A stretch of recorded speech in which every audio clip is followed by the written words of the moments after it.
Hi everybody, welcome back to Steve's Garage. Today I'll be replacing a front brake caliper on a second gen Ford Escape. This will also work for the Mercury Mariner and Mazda Tributes of the same generation, but as I've said before working on these cars, be careful with sizes that I mention here as there are subtle differences, especially with the brakes. So just double check your sizes before you go out and buy any new tools. I'm replacing the caliper today because it locked up on me while I was driving. If you have any questions about diagnosing a seized brake caliper, please see my other video here. You'll notice that I'm also replacing the pads and rotors, which is a must if you drove on a locked up caliper. Maybe if you caught it early and you didn't drive on it too far, they're okay, but you're also in here and taking it all apart anyway, so unless your brakes are brand new, just throw pads and rotors at it, and do both sides because never do one-sided brakes, it's just bad news. That being said, today's video is focused on caliper replacement, and I'm going to be glossing over pads and rotors. I have a separate video on how to replace the pads and rotors, so if you need those details, check out that video here. Let's cover the tools you'll need to get this job done. 7 or 9mm Allen bits for the caliper slide pins. I've worked on Escapes that have both, and I don't know the differentiating factor. Like, I don't know if it's a model year, if it's an engine choice, what, but some are 7 and some are 9. I use a self-brake bleeder kit, so I don't need to have someone help me bleed the brakes. 18mm socket, 19mm socket, vice grips or 3/8 for the bleeder screw, 13mm wrench, 14mm wrench, breaker bar, pry bar, flathead screwdriver, hammer, 1/2 and 3/8 ratchets, brake fluid, disc brake quiet, never seize, and caliper pin grease. In addition to the tools, I just want to mention the caliper I'm using. It's a reman unit directly from Ford. It was the only one available, and it was actually cheaper than the parts stores, which I would have had to wait for anyway. This caliper did come with a new bracket, so I actually bought the passenger side bracket as well, just so the brackets are both the same, even though I'm not replacing the passenger side caliper. Start by removing the anti-rattle clip from the caliper. The best way I found to do this is to take a flathead screwdriver, kind of hammer it forward a little bit, and then you should be able to pop it out. Since you're replacing the caliper, you have to disconnect the brake line, and I like to do that while the caliper is still on the car, because it's easier to crack that line loose with it all connected than try to hold the caliper and crack that line. But once you've cracked that seal, it's easier to remove the caliper from the hose with it off the car, because then you can rotate the caliper. You can't rotate the brake hose. I am going to be replacing that flexible brake line, but I'm just trying to get the caliper out of my way for right now, and I'll worry about that later.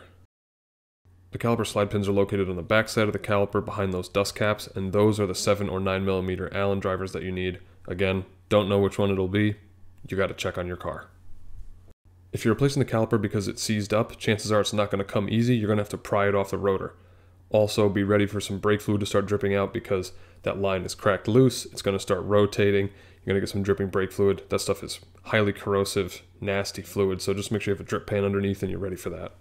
From there, you can just spin the caliper off the brake hose, and even though I'm replacing the brake hose, I still don't want to let that weight of the caliper hang down on the hose because I don't want to damage the hard line or those connections either.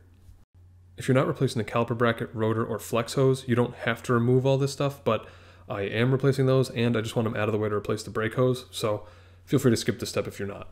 This is another optional item. Again, feel free to skip it. I'm just removing the brake hose here. First, you got to pop these little spring clips off. I'm being real careful just because I didn't buy new ones. These looked okay. I didn't want to destroy them or pop them off and have them go shooting across the garage, never to be found again.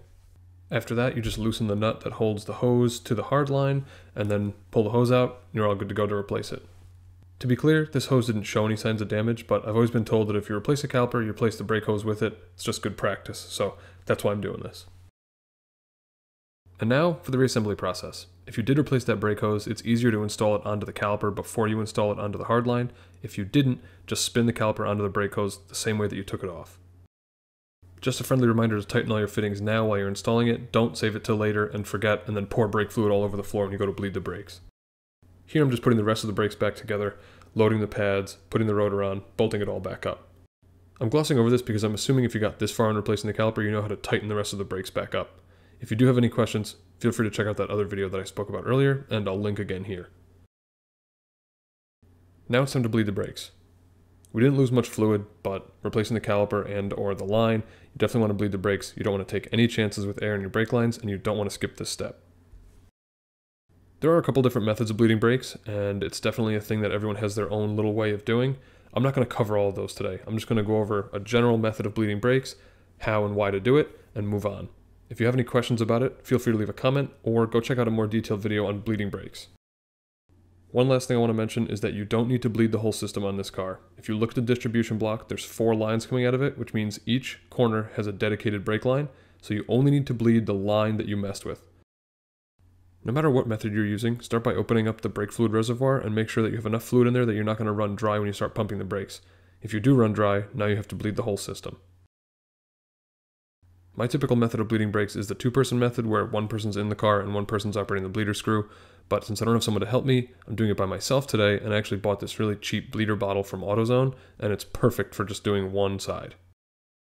The other thing I like to do is use vice grips instead of a wrench for the bleeder screw, because then it's right where you want it, it's always there, and it's like a giant handle that you can just open and close that bleeder screw as you need to. So you can see how this is set up. The hose goes from the bleeder screw up to the bleeder bottle. You want to put the bottle higher than the caliper, and then you can get started. Typically you should start with a little bit of fluid in the bottle, that way when you let off the pedal you're not sucking air back into the system, but I knew that when I stepped down I would be pushing enough fluid through and I wouldn't have to worry about that. So with the bleeder screw open, get in the car and slowly depress the brake pedal. You can see the fluid traveling up the hose and into the bleeder bottle, and then hold it for a second, let off the pedal, and you can come take a look. After that first pump is a great time to check for any leaks, check the 2 hose connections and the caliper connection. There's fluid in everything, the system is pressurized, so any leaks should present themselves now. Because it was just a straight replacement of the caliper and the hose, it really shouldn't be a bad job to bleed these brakes. You're just pressurizing the system, putting the fluid through, and making sure any air is out. When looking at the video, it almost looks like it was good after that first pump, but it's not something I want to take a chance with, and I have a whole bottle of brake fluid I can use, so I just did a few additional pumps to be sure. When you're confident that there's no air in the system and that caliper is bled, you can go ahead and close the bleeder screw and take everything off. At this point, hopefully you're all set. Put your wheel back on, let the car down, and take it for a test drive around the neighborhood. Don't go any high speeds, don't go on the highway. Make sure the brakes feel good. Make sure the pedal feels good, the car's stopping right, and everything feels correct. If there's anything that feels weird in the pedal or the car doesn't feel like it's braking properly, bring it back to the garage, throw it up in the air, and check your work. Bleed the caliper again if you want to, just for peace of mind. It's not something you want to take a chance with. Well, that's it for the caliper replacement. I hope you found this video helpful. If you did, please subscribe to the channel. If you have any questions or comments, please leave them below. I answer everybody. Thanks for watching.